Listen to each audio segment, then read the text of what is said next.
男童囂張踩單車衝入港鐵兆康站爆粗鬧人。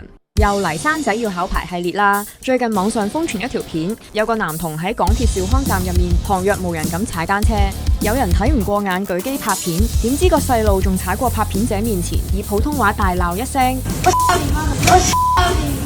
跟住就揚長而去。網民睇到眼火爆，狂鬧冇家教。咁到底呢位細路除咗冇家教，仲犯咗幾多條規矩？首先，港鐵明文規定喺港鐵範圍內係絕對唔准使用滑板車、滑板、單車或者電動可移動工具。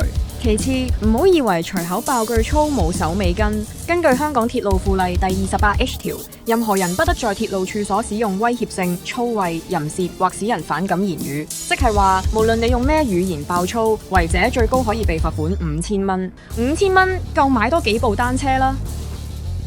Tagline 繼續同你 tag 進香港至 hot 話題，睇完記得 comment、like、share 同埋 subscribe。我哋需要你嘅支持，更需要你嘅消息。有料即爆 ，WhatsApp 報料熱線91060617。